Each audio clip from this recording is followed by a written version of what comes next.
What's good, people? It's about that time to randomly relate reverse rants. No hate. So, I saw this interview with Subriel Matias, and once again, I gotta call BS because Matias is talking crazy. So, I listened to him in his interview. Now, he's talking in English and Spanish, and he says he has no interest in fighting Devin Haney because Devin Haney isn't a draw. He can't sell tickets. He can't sell pay-per-views. But at the same time, he's begging Regis Prograis to fight him, telling him he promised he'll send him to the hospital. Please give me the opportunity, right? He's begging to fight a guy that Devin Haney just whitewashed. Devin Haney is a much bigger draw than both of them. And the funny thing is, Matias is talking nonsense, man, about even rehydration clauses and stuff. And he's talking about making demands as if he's some big superstar. This dude is not a pay-per-view fighter. He's never headlined anything. He's 32 years old, and all he does is fight on undercards. You see, when Devin Haney was undisputed at 135, same thing. On his route to get there, you had, people seem to forget, he could have fought, him and Ryan could have fought years ago. Ryan was the mandatory, and Ryan decided to opt out to fight Pacquiao in an exhibition, and that never happened. So all of these excuses, Teofimo Lopez used to get fiery, mad, angry when Devin would call him out. Raleigh, all these guys made the excuse Devin Haney doesn't sell. Tank Davis included. Oh, he's not a draw. He's boring. Nobody wants to see him fight. Every stupid excuse you can come up with. And my thing is, here the man has a title. So you think that, these guys want to at least unify.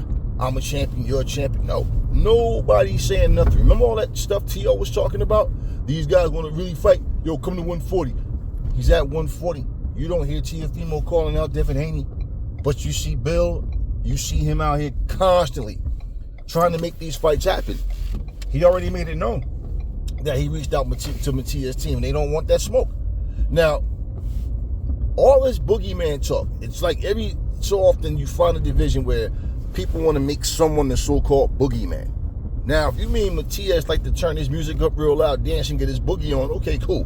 But all this boogeyman, oh, nobody wants to fight this guy. But it's funny because when I said Devin Haney is the most avoided boxer, okay, he is, and I don't have to say quietly. Okay, if someone says quietly, it's because it's camouflage with all this, oh, he's boring, No. You guys, if that's the case, go make this easy money and go knock him out. You see, the problem is Devin Haney is an extremely slick boxer. And, these one-dimensional guys who basically just have power. Okay, they have power, but they really can't box. You against other C-level, D-level guys, they look like they got something.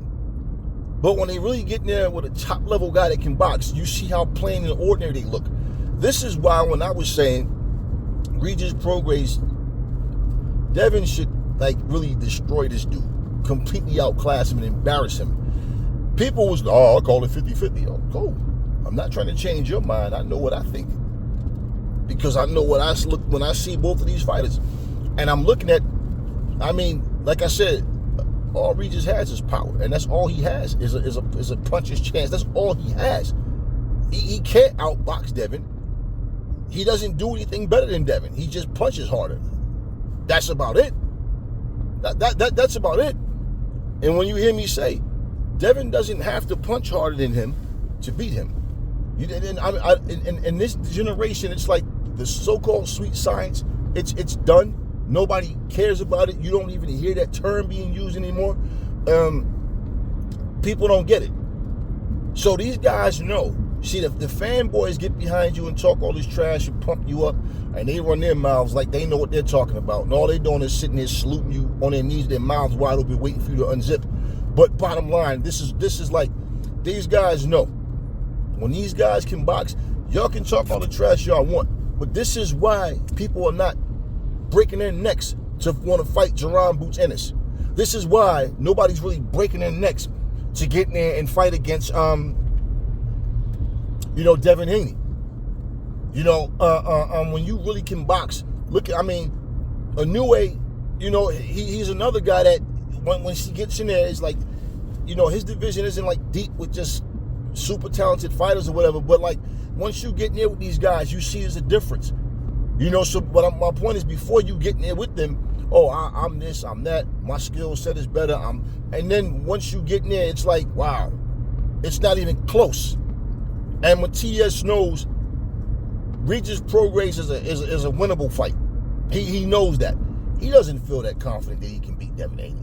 You're not going to sit up here and tell me no nonsense about he can't sell, he's not a draw, yet he's a much bigger draw than you, has accomplished far more than you, and you're sitting here trying to fight a guy that he just completely destroyed. So what would you have to gain out of fighting against Regis Prograis? And like I said, the fact of the matter is, he's 32 years old and all he does is fight on undercards. Okay, so all this boogeyman talk, it's like, see, people don't like to tell the truth. They like to talk nonsense and repeat what they hear, but people don't like to dig into like what's really going on. And the boogeyman, my ass, man. All this boogeyman stuff and nobody wants to fight the guy. Well, you know what? People could use his own excuse and say this dude is not a draw. Nobody knows him. They still making this, Devin can't draw, or he's pillow-fisted nonsense. Okay, have we not learned, even just sitting here listening to Regis Prograis talk? And I told y'all, Regis talk's a good one. That's one thing he does better. He talks better than he fights, to be honest with you. If you believe what he says, it's like, yeah, Regis, if you one of those guys that's impressed with confidence in words at a press conference, Regis will have you hooked thinking like, Regis, he gonna do some damage. That Regis said blah, blah, blah. I don't care what none of these dudes say. It's what they do. And that's the thing. People talk about how Devin ain't out there doing this, his father doing the talking. Okay, Devin's training and focusing. Devin prepares because that's what you prepare for, the fight. That's what his father's there for. He doesn't have to run around doing anything. His father's the one that does the, handles the business. So when he does that, you guys have to sign a contract to fight. So if you sit there and make excuses, he's pillow-fisted. He can't hurt nobody. All he does is run, every excuse in the book. No, he doesn't run at all. He boxes, and you guys don't know how to cut off a damn ring. You're one-dimensional, and you don't feel confident that you can win. There's no way that a starving man sees food on the table, and all he has to do is go eat. And that man's just going to sit there holding his stomach while he's dying staring at that plate. Nah, you're going to go get that food. If it's easy money, because that's what you're basically saying. He can't punch, he's pillow-fisted, all he does is run, he's boring. Right. You want a dumb fighter that doesn't have any skill, that just stands in front of you with his chin up in the air waiting to see how many times you're going to hit him before he drops. In terms of him fighting against Regis Prograis, you got two guys that can punch. That basically,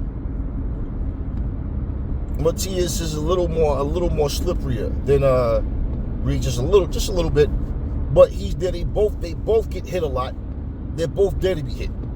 Neither one of them is no like defensive wizard or nothing like that. People try to talk about Matias like he's a complete all-around fighter. No, he's not. He has some quickness to his hands. He can punch. And he's tough. He's durable. He comes to fight.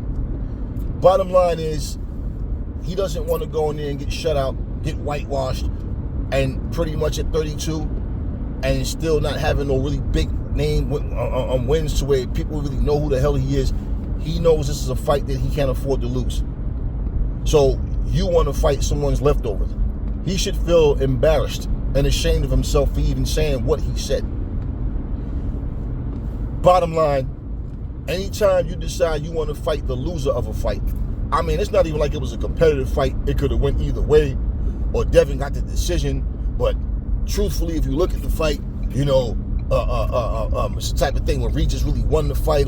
No, it's not even any of that type of stuff. It's the fact that Devin Haney is a solid boxer, and people know that his focus is on the ring. His focus isn't let me go in here and talk and call out people's names and then don't fight them. It's his opponents that's doing that. And like I said, at 135, same thing. He's the champion, but he's the one, instead of being a hunted, he was the hunter. Now he comes up at 140, he gets a belt, and it's like they're chasing people. These guys know what they're doing. And like I said, even Teofimo was quiet as hell. What? Devin's at 140 now? Where's all this talk about coming to 140 and see me? And it's what I'm talking about. So, after this Ryan Garcia fight, like you said, after Ryan, you know, if Matias want to get it on, if T.O. want to get it on, we can do it. I just want to fight the best fighters. It's as simple as that. Matias, for one,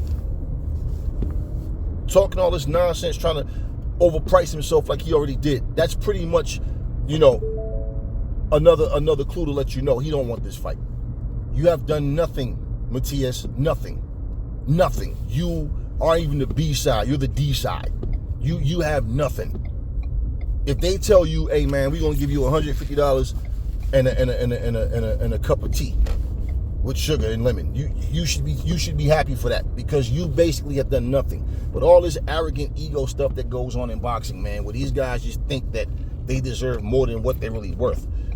That's what fighters do. We're not talking about some guy who accomplished anything and he's well known as well. So all the stuff you're saying, you're talking about a guy that doesn't draw, but yet the guy's a much bigger draw than you, more accomplished than you. Anyway, talk to me in the comment section, y'all. Tell me what y'all think about Matias and his claims. Never fall in love with lies. Remember, the truth brings hate out of people, and I will catch y'all on the next video.